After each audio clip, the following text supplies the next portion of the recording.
మన ప్రభువును రక్షకుడైన యేసుక్రీస్తు వారి అతిశ్రేష్టమైన నామములో బేతేల్ సువార్త శ్రోతలైన మీ అందరికీ నా ప్రేమపూర్వకమైన శుభాలు వందనాలు తెలియజేస్తూ ఉన్నానండి. ప్రభునందు ప్రియులారా, మనం ఆదికాండము 9వ అధ్యాయం 7వ వచనాన్ని నిన్న 18 బుధవారపు దినాన్న ధ్యానించినాము. ఈరోజు గురువారము మార్చి నెల 2026 19వ తారీఖు. ఈ రోజున మనం దేవుని యొక్క లేఖనాలలో నుండి సత్యమైన విషయాలు ధ్యానం చేద్దాం. నిన్నటి విషయాలు మనసును పెట్టుకొని ప్రభు సంఘముల ఆత్మలో తిరిగి జన్మించితిరా, నమ్ముకున్నారా, నీతిమంతులుగా తీర్చబడ్డారా? చాలా సంతోషం. మనము యుద్ధ వాతావరణాల్లో ఉన్నాం, ప్రార్థన చేస్తున్నాం. ధైర్యంగా ఉండండి. రండి, ఈరోజు మనం ఆదికాండము 9వ అధ్యాయము 10 నుండి 17 వచనాల వరకు మన ధ్యానం. అయితే 17 వచనాన్ని చదువుకుందాం. మరియు దేవుడు నాకును భూమి మీదనున్న సమస్త శరీరులకును మధ్య నేను స్థిరపరిచిన నిబంధనకు గురితిదే అని నోహావుతో చెప్పాను. ప్రార్థన. ప్రేమ నమ్మకమైన మా పరలోకపు తండ్రి, మీ ఘనమైన శ్రేష్టమైన నామమునకై స్తోత్రాలు చెల్లిస్తున్నాం. ఈ దినమునైనా మీ లేఖనాలు మేము చదువుకున్నాం. ఈ లేఖనాల ద్వారా నాతోనూ మాతోనూ మీరు మాట్లాడండి. జీవము కలిగిన దేవా, నిన్ను స్తుతిస్తున్నాము. మేము జీవము లేని వారం, పాపులము, నీకు దూరస్తులము. కానీ నీ కనికరము చొప్పున మమ్మల్ని ఏర్పరచుకున్నావు. మీ కుమారుడు రక్తధారల ద్వారా మమ్మలను కని కొన్నందులకు స్తోత్రాలు నాయనా. నా తండ్రి, నిన్నే ఘనపరుస్తున్నాము నాయనా. మేమేమై ఉన్నామో కేవలము నీ కృప ఉన్నాం. నీ కృప చొప్పున కాపాడమని వేడుకుంటున్నాం. ఈ దినమందు నీ ప్రియబిడ్డలుగా మేమేం చేయాలో అది బోధపరచండి నాయనా. నాయన, ఈరోజు ప్రయాణాలంతట్లో తోడుండండి, ఆదరించండి నాయన. కరుణామయుడ, దయామయుడ, కృపామయుడ, నీకే స్తోత్రములు నాయన. నీ నామములో నీ ప్రియ బిడ్డలు వివాహాలు ఎదురు చూస్తున్నారు. వివాహాల కొరకు సహాయం చేయండి నాయన. వివాహాలు దయచేయండి. గర్భఫలాలు కొరకు ఎదురు చూస్తున్నారు, సహాయం చేయండి. గర్భిణీ స్త్రీలు సులువైన కాన్పు కొరకు ఎదురు చూస్తున్నారు, కృపిచ్చి కాపాడమని ప్రార్థిస్తున్నాం. గర్భఫలాలు లేనందున భార్యాభర్తల మధ్యన, అత్తాకోడలు మాంగారుల మధ్యన నా ప్రభా విరోధాలు ఉన్నాయి. వారిని క్షమించండి. వారిని దర్శించి నీవు గొప్ప దేవుడు అని, నీలోనే వారు ఇస్తావు అని ఎదురు చూసి నీ ఫలాలు పొందుకోవటానికి కూడా నీ సహాయాన్ని దయచేయమని ప్రార్థన చేస్తున్నాము తండ్రి. నా ప్రభా, గొప్ప దేవుడవు నాయన. నీ కనికరము అందరిపైన కుమ్మరించండి. కుటుంబాలను కట్టండి. ఎక్కడ ఏ అలజడి లేకుండా సమాధానాలు దయచేయండి. గల్ఫ్లో యుద్ధాలు జరుగుతున్న దానిని బట్టి ఇజ్రాయిల్లో ఉన్న మా తెలుగు వారు ఆందోళనగా ఉన్నారు తండ్రి. వారిని దర్శించండి, కాపాడండి. ఇజ్రాయిల్ దేశాన్ని కాపాడండి. ఇజ్రాయిల్లో నెమ్మదిని దయచేయండి నాయన. క్వైట్లో ఉన్న తెలుగు వారిని కాపాడండి నాయన. నీ నామంలో ప్రియులందరినీ కూడా దర్శించండి. బెహరాన్లో నాయన నీ బిడ్డలు ఎప్పుడు ఇట్లాంటి వాతావరణం ఎరగని చెప్పారు.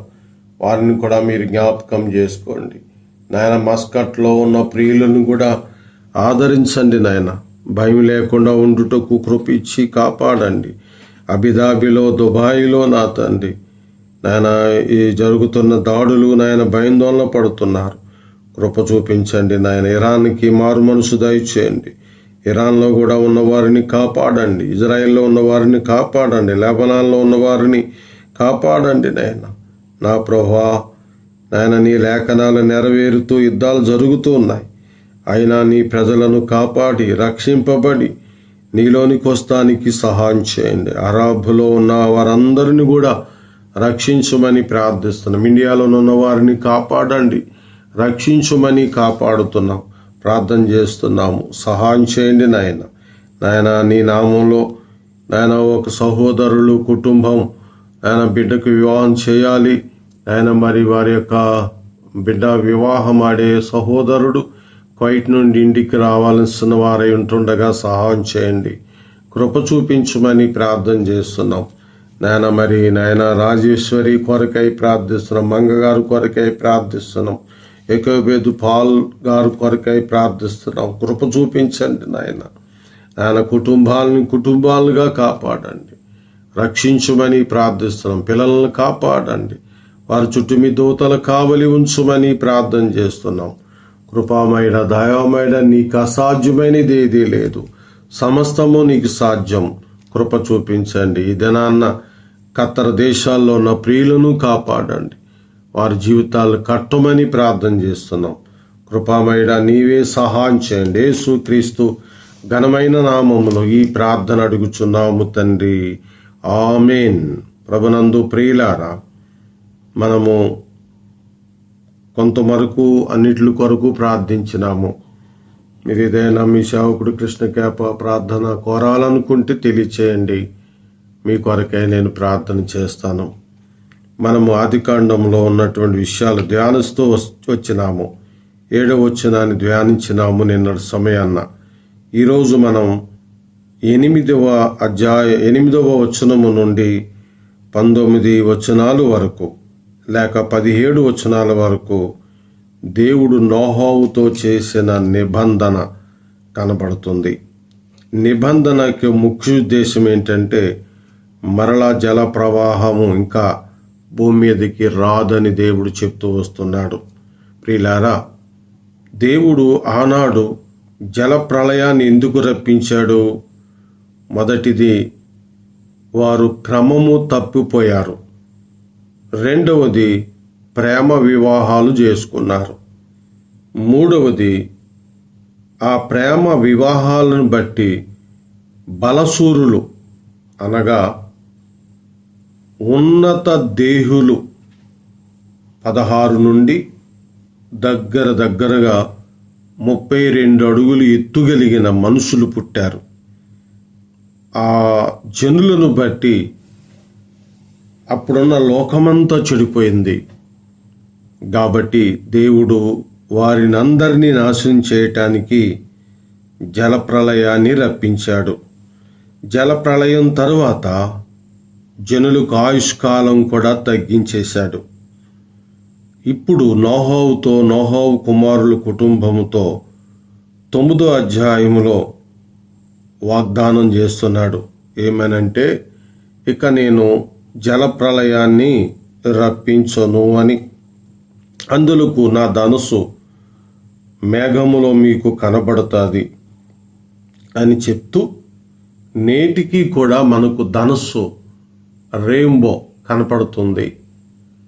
అది చూసిన వెంటనే నోహోవుతోనూ మనతోనూ భూజంతువులతోనూ దేవుడు చేసినటువంటి నిబంధనకు చిహ్నంగా అది కనపడుతుంది. అది చూసినప్పుడల్లా మనం చెప్పుకోవలసింది ఏంటంటే, భూమిపైకి జలప్రళయం మరలా రాదు అని. అట్లయితే భూమిపైకి జలప్రళయము రాదు అన్నది వాస్తవమే, కానీ మరి ఏమి రాబోతుంది? దేవుని ఉగ్రత దిగి రాబోతుంది. ఎందుకంటే యేసు ప్రభువారు భూమి మీద నుండి పరలోకానికి వెళ్ళిపోతూ ఒక మాట చెప్పారు. నోహోవు దినములు ఎలా ఉండునో నా దినాలు కూడా, నా రెండో రాకడ కూడా అలాగనే ఉంటుందని చెప్పినారు. ఈ రెండో రాకడలో నోహోవు దినాలు ఉన్నట్లుగానే ఉంది. కాబట్టి దేవుడు ఇక జలప్రళయాన్ని రప్పించడు, కానీ అగ్నికి గురి చేసే ప్రమాదం ఉంది.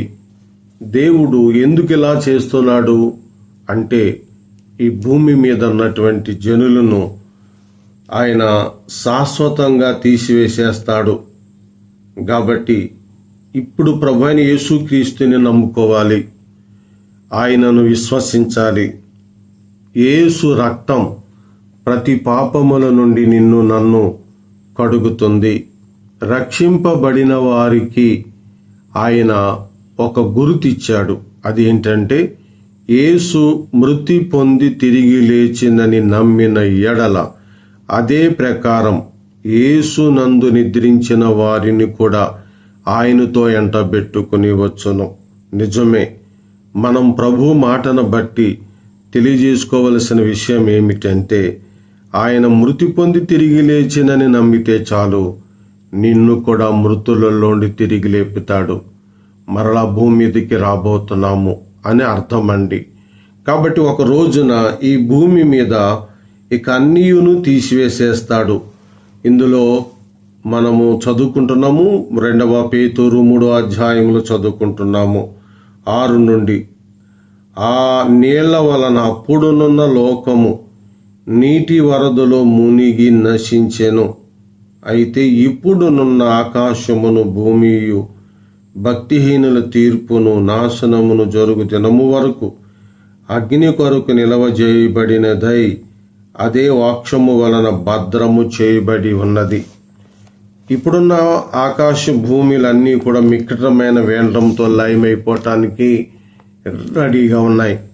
కాబట్టి ప్రభువు నీకు ఇచ్చిన గుర్తు ఏంటంటే, యేసుక్రీస్తునందు విశ్వాసముంచుట.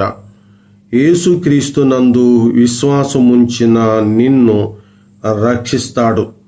నీ మీదకి జలప్రళయం లేదు, నీ మీదకి ఉగ్రత రాదు. కాబట్టి నమ్ముకో, ఉగ్రత నుండి తప్పించుకో. దేవుడు ఈ వాక్య భాగాలు మన వినికిడిలో దీవించును గాక. ఆమేన్. మన తండ్రి అయిన దేవుని దయ, ప్రభువైన యేసుక్రీస్తు కృప ఇప్పుడు మరెల్లప్పుడు సదాకాలము తోడుగా ఉండును గాక. ఆమేన్. అందరికీ వందనాలు. మీ సేవకుడు కృష్ణ కేప.